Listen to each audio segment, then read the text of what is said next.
గురుగారు చాలా అంటే చాలా చక్కటి వివరణ ఇస్తున్నారు. గోపాలకృష్ణ గారు అన్నయ్య దానికన్నా అసలు గోవుని సేవించే ఒక ధర్మమూర్తి అని చెప్పొచ్చేమో. నిత్యం గోమాతతో మీ నామస్మరణం కానివ్వండి, జీవితం కానివ్వండి దాంతో మమేకం అయిపోయింది. చాలా గొప్ప విషయం ఇది. అది మాటల్లో చెప్పలేకపోతున్నాను నేను. అంత గొప్ప విషయం, అందరికీ సాధ్యమయ్యే విషయం కాదు. ఇక భగవంతుణ్ణి భగవంతునికి ఏ విధంగా దగ్గరగా వెళ్ళాలి అంటే, ఇది మార్గంగా మీరు ఎంచుకునే విధానం చాలా గొప్పది. ఇక మనకి అమ్మ గోమాత మన రోగాల్ని విముక్తి చేయడానికి కానివ్వండి, దాని నుంచి బయటపడేయటానికి కానివ్వండి, వైద్యంలో ఏ విధంగా ఉపయోగపడుతుంది?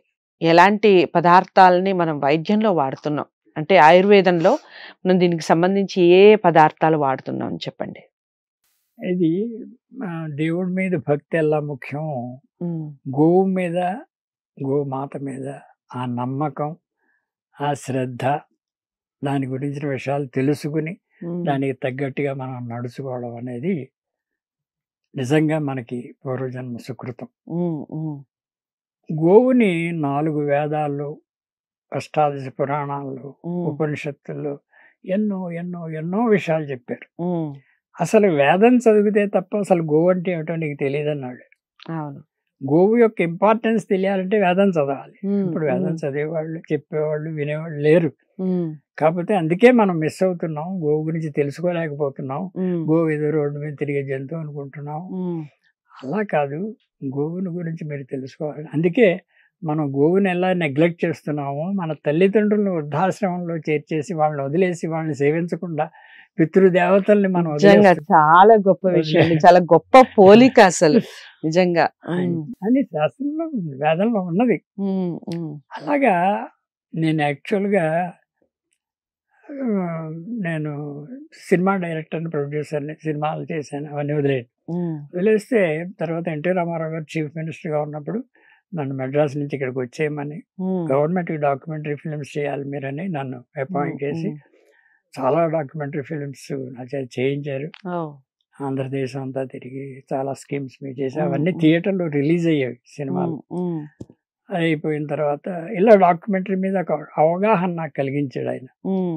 తర్వాత ఆయన వెళ్ళిపోయిన తర్వాత నేను ఏం చేయాలి, ఇక్కడ హైదరాబాద్లో ఉండి ఏం చేయాలి, మెడ్రాస్లో 30 ఏళ్ళు ఉన్నాం, ఏం చేయాలి అని అనుకుని నేను డాక్యుమెంటరీ ఫిల్మ్స్ చేయడం మొదలుపెట్టాను. ఫస్ట్ డాక్యుమెంటరీ ఫిల్మ్ దేని మీద చెయ్యాలి అని నాకు ఎందుకు ధ్యాస కలిగింది నాకు తెలియదు. అది గోమాత యొక్క స్ఫూర్తి నాకు కలిగి కామధేను అనే ఒక డాక్యుమెంటరీ చేశా. ఒక్క రీలు 10 నిమిషాల సినిమాకి ₹1,00,000 ఖర్చు అయింది నాకు. ఆ ₹1,00,000 ఖర్చు అయితే అందరూ నవ్వారు. ఇదేంటండి గోవు గురించి డాక్యుమెంటరీ ఎవడు చూస్తాడు, ఎవడికి కావాలి అని జనరల్గా అంటారు. మీరు చెప్పినట్టుగా గోవు అంటే తీసి పారేస్తే అలా అంటే దానికి నంది అవార్డు వచ్చింది. దాంతో నాకు కొంచెం నమ్మకం కలిగింది.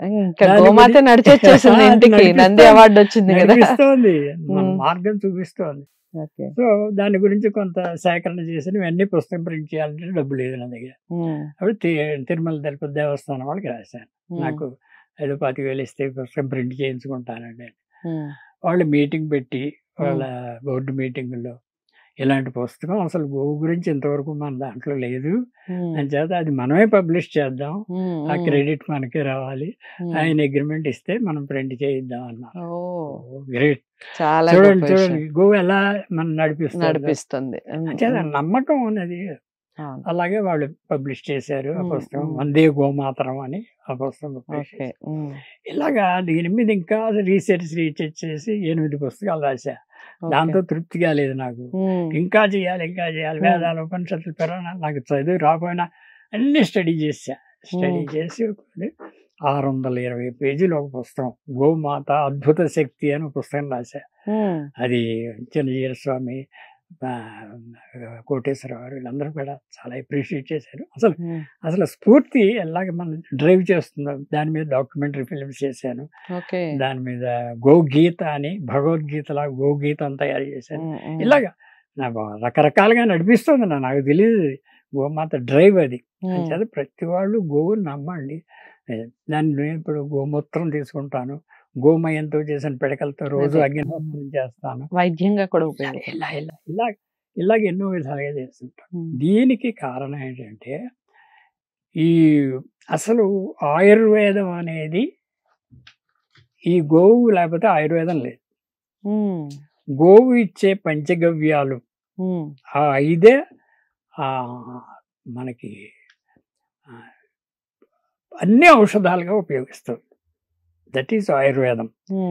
ఆయుర్వేదంలో నెయ్యి వాడతారు, ఆయుర్వేదంలో పాలు వాడతారు, పెరుగు వాడతారు. ఇవన్నీ కూడా ఆయుర్వేదం కదా. గోమయం, గోమూత్రం అన్ని వాడి. ఆ విత్తనాలు శుద్ధి చేయాలంటే గోమూత్రం కావాలి. పూర్వం పిల్లలు పుట్టగానే గోమూత్రంతో కడిగేసేవారట. ఇప్పుడు గృహప్రవేశాలకు కూడా గోవు అడిగేస్తే చాలు చాలు, ఇంట్లో పవిత్రం అయిపోతుంది. అన్ని ఏంటి వాస్తు శాస్త్రం అంట, అవన్నీ దోషాలన్నీ పోతాయి గోవు కాలు పెడితే. అందుకే గోవుని మొట్టమొదట ఇంట్లో ప్రవేశపెడతారు. అలాగా గోవు మనకి ఆయుర్వేదంలో పూర్తి సహకారం ఇచ్చేది గోవు. గోవు లేకపోతే ఆయుర్వేదం లేదు, ఆయుర్వేదం లేకపోతే ఆ మెడిసిన్స్ లేవు. దాని మూలాన్ని మనం ఉపకారం పొందలేకపోతాం. అంచేత గోవుకి టాప్ ప్రియారిటీ. ఇంక ఏం చెప్పాలి, అసలు దేవతలే ఆరాధించినప్పుడు మనకేముంది? అది మనం తెలుసుకోలేక మన అజ్ఞానం చేత చేసుకుంటున్నాం. కానీ గోవుకి అంత ప్రాధాన్యత ఉంది. అది గోమయం, గోమూత్రం ఆ రెండింటిని కూడా చాలా చౌకబారుగా మనం చూడడం అనేది మహాపాపం. దాంట్లో ఎంత శక్తి ఉందో తెలుసుకోను, తెలుసుకుని దాంట్లోంచి గోబర్ గ్యాస్ వస్తుంది. దాంట్లో ఏరోప్లేన్ నడిపిస్తున్నారు, ఆ గ్యాస్తో వాచీలు నడిపిస్తున్నారు, గడియారాలు నడుస్తున్నాయి. అసలు నా శక్తి ఇంత అంతా కాదు, అది సైన్స్. రాను రాను ఇంకా ఎక్కువ విషయాలు మనం చేస్తాం. గోవును ముట్టుకుంటే పాపాలు, గోవును గోకితే మహాపాపాలు పోతాయి. వైబ్రేషన్స్, మనకి కరెంట్ పాస్ చేస్తుంది గోవు, అంతటి శక్తి ఉంది. సో ఈ గోమాత గురించి ఇంకా తప్పకుండా చాలా విషయాలు తెలుసుకునే ప్రయత్నం చేద్దాం. మీ అందరికీ నచ్చే వీడియోస్ అని అనుకుంటున్నాను. ఎందుకంటే విశ్వమాతగా గోమాతని ఎలా చూడాలి, దానివల్ల వచ్చే ప్రతిఫలం, ప్రతి విషయంలోనూ గోమాతని సేవించటం వలన, పూజించటం వలన, లేదా దాని నుంచి వచ్చే పదార్థాలు స్వీకరించటం వలన మనం నిత్య ఆనందమే కాకుండా నిత్య ఆరోగ్యవంతులం అవుతున్నాం. ఈ విషయాన్ని అందరూ గ్రహించండి. తప్పకుండా వీడియోని అందరికీ షేర్ చేయండి, లైక్ చేసి ఛానల్ని సబ్స్క్రైబ్ చేసుకోండి. గోమాతకి సంబంధించి మరింత సమాచారాన్ని నెక్స్ట్ ఎపిసోడ్స్లో తెలుసుకునే ప్రయత్నం చేద్దాం. గోపాలకృష్ణ గారిని కనుక మీరు కలవాలి అనుకుంటే స్క్రీన్ మీద కనపడే నెంబర్కి కాల్ చేయొచ్చు. నమస్తే.